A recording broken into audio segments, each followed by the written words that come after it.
안녕하십니까. 통일나우의 이영아입니다. 한 주간의 통일 소식 브리핑에서 전해드립니다. 지난 15일 통일부가 인권위 권익위와 공동으로 제4차 북한 UPR 이후 북한 인권 증진 추진 방향을 주제로 북한 인권 토론회를 개최했습니다. 김영호 통일부 장관은 개회사에서 이번 UPR에서 3대 악법 제정, 납북 억류자 문제, 탈북민 강제 북송 등의 북한 인권 의제가 각국 공고안에 다수 반영된 것과 우리 억류 선교사 3인의 이름을 직접 언급한 것에 우리 정부의 노력이 만들어낸 성과라고 강조했습니다. 김영호 장관은 앞으로도 정부는 이러한 성과를 발판 삼아 북한 인권의 실질적 개선을 위한 다차원적 노력에 더욱 박차를 가해 나가겠다고 전했습니다. 김영호 통일부 장관은 지난 18일 한반도 미래 전략을 위한 대북 정책 세미나에 참석했습니다. 김영호 장관은 축사를 통해 한반도 미래 전략의 핵심은 자유통일이며 자유통일만이 분단이 초래한 억압과 공포, 북핵 문제를 해결하고 한반도의 모든 구성원이 자유와 풍요를 누리게 하는 궁극적 해법이라고 전했습니다. 이어 김영호 장관은 8.15 통일 독트린 비전을 구현하기 위해서는 통일안보 환경에 대한 철저한 대응과 밝은 미래를 향한 전략적 준비, 그리고 국제사회와의 견고한 연대가 필요하다고 강조했습니다. 러우 전쟁 발발 3년차, 북러 간 군사협력 강화에 이어 최근 북한군이 참전해 러시아에 힘을 보태고 있습니다. 위협받고 있는 한반도 안보, 통일담담에서 함께 짚어봅니다. 안녕하세요. 통일담담의 아나운서 조수빈입니다. 한반도뿐만 아니라 정말 국제 정세에 안개가 드리워졌습니다. 평화와 안보에 큰 위협이 계속되고 있는데요. 북한과 러시아의 관계가 군사 동맹 수준으로 올라갔고요. 또 신형 ICBM 도발도 계속하고 있습니다. 오늘 통일담담은 북한과 핵, 한반도 안보에 대해서 짚어보겠습니다. 한국국방연구원 이호령 안보전략연구센터장님 모셨습니다. 어서 오십시오. 네, 안녕하세요. 네, 저희가 센터장님을 모실 정도면 진짜 이 이슈가 굉장히 중요한 상황인 거예요. 그리고 통일부 청년 인턴 박신영 씨도 함께합니다. 어서 오십시오. 안녕하세요. 네. 그리고 지금 전공이 정치외교학과. 예, 거의 뭐 엄청난 선배님을 네, 만나시는 맞습니다. 자리네요. 예.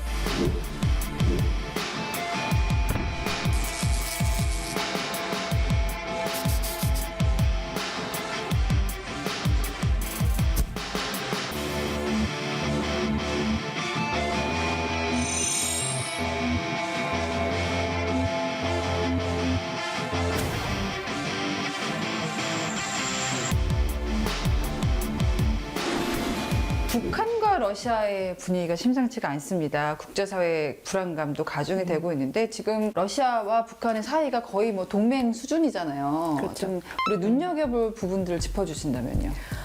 북한과 러시아 같은 경우에는 지난 6월에 포괄적인 전략적 조약을 맺었고 또 최근에 이제 러시아도 그렇고 북한도 그렇고 다 비준을 했어요. 그러면 이 조약의 내용이 이전에 냉전 시대 때 맺었던 조약과 비교해 봤을 때 얼마만큼 더 많이 내용을 담고 있는지를 네. 보면 이전에 60년대 담고 있었던 군사동맹 조약에 해당되는 내용을 이번에 4조에서 그대로 담고 있어요. 네. 그러니까 일방이 전쟁 상황에 처하게 되면 군사적인 장비까지 다 동원을 해서 지원을 해줄 수 있는 조항이 있는 거죠.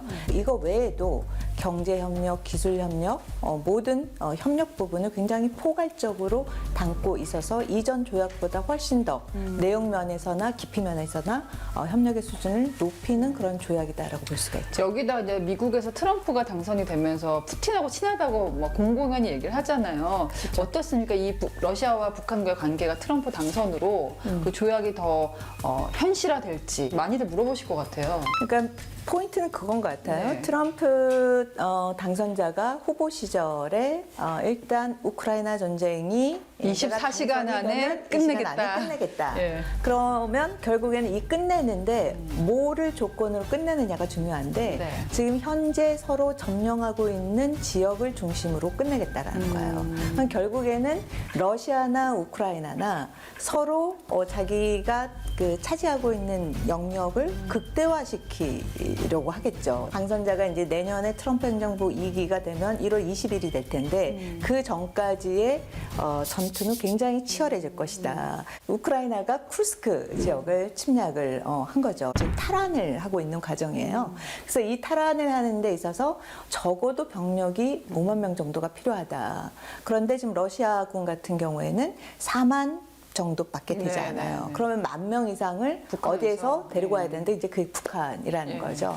그래서 북한의 이 1만 명으로 지원을 해서 5만 명 갖고 그러면 이 쿠르스크 지역을 다 탈환을 할 거냐에 대한 부분이 퀘스천으로 남아있다라는 거죠. 그 러시아 입장에서는 지금 고지가 얼마 안 남았으니까 딱 그 고지까지 가기 직전까지 최대한 그렇죠. 승기를 잡겠다 이건데 일부에서는 이런 얘기도 해요. 왜 우리가 남의 전쟁에 관심을 갖느냐. 근데 그게 아닐 수밖에 없는 게 이제 북한이 러시아 쪽에 파병을 한 것도 문제지만 이 조약에 따르면은 한반도 유사시에 러시아가 그렇죠. 북한에 파병을 할 수도 있는 거잖아요. 당연하죠. 예, 그건 어떻게 네. 보십니까? 지금 보면은 동맹 조약인 거잖아요. 그러니까 두 개의 국가가 동맹을 맺었을 때 어느 한쪽이든 그러한 전쟁 상태에 들어가면 다 지원을 하게 된다는 거죠. 거기에 플러스 뭐냐면 북한이 러시아에게 그렇게 파병을 한 데는 뭔가를 대가를 기대를 하고 있다는 예, 거죠. 예. 그 대가가 뭐냐 우려하는 부분이 북한의 핵미사일 능력 고도화 부분에 지금 기술적인 한계에 봉착을 되어 있는데 이 한계를 러시아가 넘어설 수 풀어준다. 있는 네. 그 기술을 러시아가 줄 수 있는 부분. 그리고 또 실질적으로 이 병력이 들어가서 현대전이라는 경험을 갖고 이후 나중에 한반도에 유사 상황이 됐을 경우 전략 전술에 변화를 시켜서 발전시킬 수 있다라는 점도 우리가 우려를 해봐야 되는 대목이라고 볼 수가 있겠죠. 사실 이게 왜 무섭냐면은 이제 6.25 이후에 북한은 실전 경험이 없잖아요. 그렇죠. 북한으로서는 굉장히 큰 빅데이터를 갖게 되는 전장이 된다. 네네. 그런 점 접근할 수 있겠는데 아마 전공을 하니까 요즘 상황 굉장히 눈여겨보고 있을 것 같아요. 어떻습니까? 친구들 얘기도 들어보면. 그 러시아의 선택에 약간 의문점을 좀 가지고 있습니다. 아무리 이제 러시아와 북한의 서로 이익이 맞아서 그런 조약을 체결하고 북한군이 이제 러시아로 파병이 되는 거겠지만 전쟁이 끝난 이후에도 이제 러시아는 고려를 해봐야 되는데 그렇죠. 사실 대한민국과 러시아는 뭐 그렇게 친한 사이라고는 볼 수 없지만 어쨌든 경제적인 교류를 통해서 좀 되게 애매한 그런 관계들을 계속 유지해 왔던 걸로 알고 있습니다. 근데 이번 그 러시아의 선택으로 인해서 사실 전쟁 끝난 이후에 대한민국과 러시아의 관계가 좀 돌이킬 수 없는 상황까지 간 것 같은데 네네. 그러게 원래 러시아 사람들 대한민국 좋아하지 않습니까? 도시락 라면도 많이 팔리고. 그렇죠. 그 보면 포인트가 있어요. 이 러시아도 다 계산을 했겠죠. 지금 보면은 러시아가 두 개를 노린 것 같아요. 결국에는 한반도 지역에서의 영향력 부분을 갖기 위해서 지금은 다급하니까 북한이랑 먼저 손을 잡은 거죠. 그래서 전쟁 중에 지금 보면 동맹 조약을 맺었어요. 어떻게 보면 굉장히 북한 입장에서는 손해인 거예요. 이미 전쟁을 하고 있는 국가와 동맹을 맺어서 거기에 병창 기지로서 군수물자라든지 병력을 다 지원을 해줄 수밖에 없는 상황을 알면서도 한 거고 거기에 대한 대가는 전쟁이 끝난 이후에 받을 수 있다라는 거죠. 그러면 전쟁이 조기에 종결이 됐을 때 러시안 셈법이 또 바뀔 수가 있다라는 거죠. 결국에는 경제 협력이라든지 교류라든지 이런 모든 부분을 생각해 봤을 때 남북한은 비교가 되지 않을 만큼의 한국은 거의 절대적인 위치를 갖고 있는 거죠. 그런 측면에서 러시아가 우크라이나 전쟁이 얼마만큼 빨리 끝나느냐에 따라 러시아의 또 셈법이 바뀔 수가 있다라고 좀 보여집니다. 이건 어떻게 보세요? 이제 북한군이 파병을 했는데 그거 오합지졸이야. 라고 얘기하는 사람들도 있고 네네. 뭐 러시아 군인들조차 네네. 북한군을 원치 않는다는 얘기도 있어요. 너무 네네. 이제 말도 안 통하고 하다 보니까. 근데 또 한편에서는 그렇지 않다. 이게 북한에서는 상당한 정예 부대를 보냈다. 폭풍진다. 만약에 그들이 몰살된다고 하더라도 엄청난 보험금이나 또 월급이 북한으로 들어가서 북한이 굉장히 꽉 조여져 있지 않습니까? 네. 굉장히 가뭄의 단비 같은 역할을 할 것이다. 네. 이 북한군 파병이 실제로 어느 정도 경쟁력이라고 해야 될까요? 그런 거 있다고 보십니까? 파병의 규모, 그다음에 파병의 기간과 굉장히 밀접한 연결이 되어져 있어요. 지금 보면 많은 분들이 파병하면 우리가 베트남전 파병했던 거를 생각을 하게 되는데 베트남전 파병 기간은 9년이었어요. 그리고 거기에서의 파견된 사람은 거의 40만 명이었고요. 그러니까 거의 비교할 수 없을 만큼의 많은 인력이 병력들이 들어갔고 또 브라운 협약을 통해서 군사적인 지원뿐만 아니라 경제 지원을 미국이 약속을 해줬어요. 그러니까 그 당시에 60년대 후반에서 70년대의 미국의 그 슈퍼파워와 지금의 거의 하향세를 겪고 있는 러시아의 그 경제력은 비교가 되지 않는 거죠. 그런 측면에서 우크라이나 전쟁이 그렇게 앞으로 향후 9년, 10년 계속될 거냐. 9년, 10년 계속되는 동안 북한이 수십만 명을 병력을 보낼 거냐. 그건 뭐 누구한테 물어봐도 그럴 가능성은 거의 없다고 봐야 되는 거죠. 그 러시아의 파병을 통해서 경제 발전으로 갈 가능성은 그렇게 높지 않다. 그러면 그 정도의 규모는 어느 정도겠느냐 하면 그냥 김정은의 통치 자금을 조금 더 지갑을 채우는 정도밖에 되지 않을 것이다 라는 생각인 거고, 그럼에도 불구하고 왜 그 정도의 병력을 보냈을까에 대한 질문을 던진다면 그 기술적인 협력 지원, 거기에 더 포커스가 맞춰져 있다는 거죠.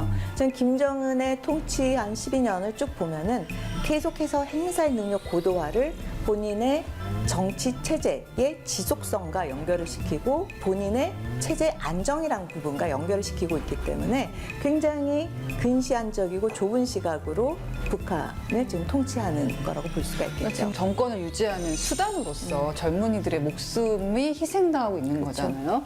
또 일부에서는 그들이 많은 걸 갖고 가지 못했기 때문에 미트 그라인더 역할만 할 것이다, 총알바지 역할을 할 것이다는 얘기도 많이 해요. 젊은이 입장에서 이런 얘기 들으면 어떻습니까? 군대 다녀왔으니까 더 느껴질 것 같아요.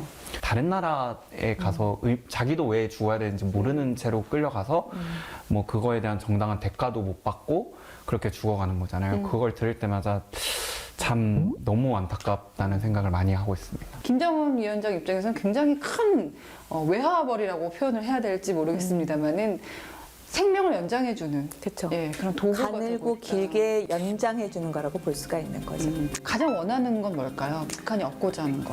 북한이 결국에는 지금 핵 전략을 추구하는 데 있어서 갖고 싶어하는 능력이 제한 핵전쟁 능력을 갖출 수 있는 거를 원할 거예요. 그러면 second capability를 가져야 되는 거거든요. 즉 미국이 내가 위협을 했을 때 공격을 하더라도 내가 다시 살아나서 다시 미국을 공격할 수 있다고 한다면 미국이 나를 공격을 하지 않을 것이다. 그런 능력을 갖추는 단계에 이르러야 내가 좀 핵을 갖고도 안심을 할 수 있다는 거죠. 결국에는 김정은이 핵을 사용한다라고 위협하지만 그것이 전혀 한미동맹에게 먹혀들고 있지 않다라는 거죠. 개발하고 있는 핵과 미사일 능력에 대한 위협을 인식하게 하려면 제2의 핵공격 능력을 갖춰야 된다. 그것 중에 하나가 바로 다탄두 핵 능력을 갖춰야 되는데 거기에 대한 지금 시험, 발사에 대한 계속 테스트를 해왔지만 재진입 장벽에서 계속 네. 통과를 못하고 있어요. 그 핵심 기술을 러시아가 갖고 있나요? 그렇죠. 이미 러시아는 다탄두 핵 기술 능력이라든지 모든 능력을 다 갖고 있는 거죠. 제한 핵전쟁 능력, 뭐 핵 보복 능력, 모든 능력을 다 갖고 있기 때문에 북한은 러시아에게 그러한 기술을 원하고 있는 거죠.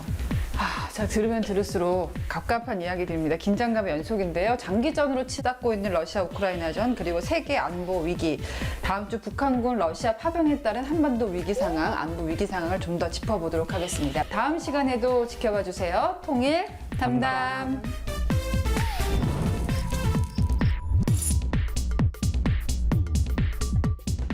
유엔 인권이사회는 지난 11월 7일 북한 인권 상황에 대한 심사를 진행했습니다. 이 결과를 두고 통일부는 북한 인권을 증진시킬 방향에 대해 모색하고 있는데요. 현장에서 살펴봤습니다.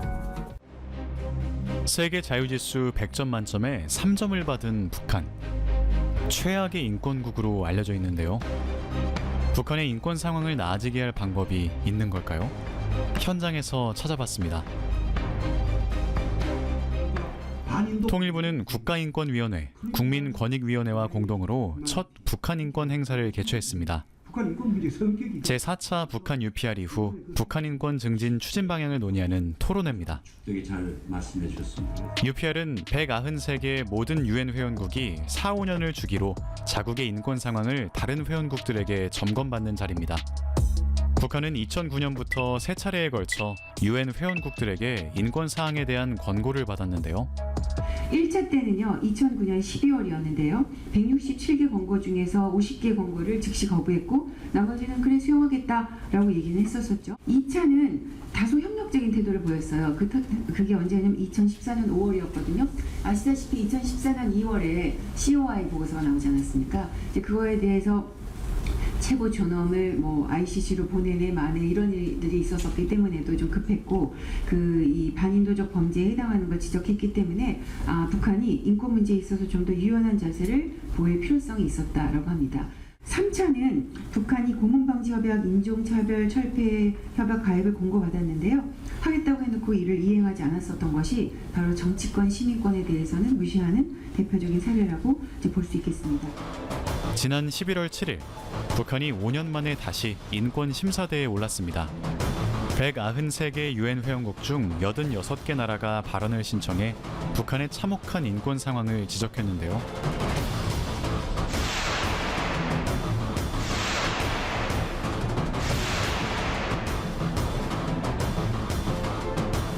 이번 심사에서 북한은 이례적으로 그간 최악의 인권 침해 행위로 비판받아온 공개 처형과 정치범 수용소 운영 사실을 인정했습니다. 이번 UPR에서는 그간 우리 정부가 강조해온 반동 사상 문화 배격법을 비롯한 3대 악법 제정, 납북 억류 문제, 탈북민 강제 북송 등의 북한 인권 의제가 각국 권고안에 다수 반영되었습니다. 이는 그동안 북한 경제사회 실태인식 보고서와 북한 인권 보고서 등을 통해 북한 인권의 실상을 알려왔던 우리 정부의 노력이 만들어낸 유의미한 성과라고 할 수 있습니다. 토론회에는 이일규 전 쿠바 주재 북한 대사관 참사가 초대됐는데요. 국제사회의 북한 인권 논의에 대해 북한 내부의 대응 동향을 확인할 수 있는 북한 외무성과 재외공관 간의 외교 전문을 공개했습니다.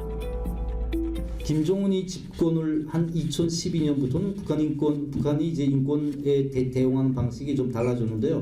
크게 세 가지로 이제 됐습니다. 첫째는 북한이 인권 행복한 주민들의 행복한 실상을 소위 보여준다고 하는 그런 여론 공세전. 두 번째는 북한과 처지가 비슷한 나라들을 이제 끌어모아 가지고 이제 유엔 국제사회 대북 인권 교류안에 반대표를 던지도록 하는 그런 이제 강경 대응 전술.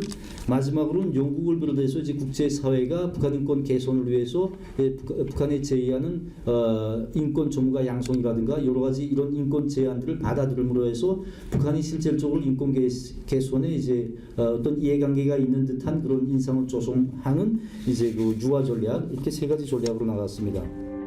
그동안 정부는 북한 인권 침해 구제 등 책임 규명 방안에도 많은 노력을 기울여 왔는데요. 북한 인권 침해 사례 조사와 기록, 인권 침해 피해자 기억과 추모, 피해자인 탈북민의 마음 치료 등 북한의 인권 침해 사실을 객관적으로 규명하고 알려나가고 있습니다. 또한 국제사회와 협력해 북한 인권이 나아질 수 있는 방법을 찾아가고 있는데요. 이런 행사들을 통해서 최소 국민들에게 또는 국제사회에 북한 인권 실상을 알릴 수 있는 하나의 계기들이기 때문에 저는 반드시 이런 행사들이 필요하다고 저는 생각을 합니다. 인권의 사각지대에 있는 북한 주민. 우리들의 이야기가 계속 이어져 북한 인권에도 변화가 나타나길 기대해 봅니다. 이상으로 통일나우를 마칩니다. 시청해주신 여러분 고맙습니다.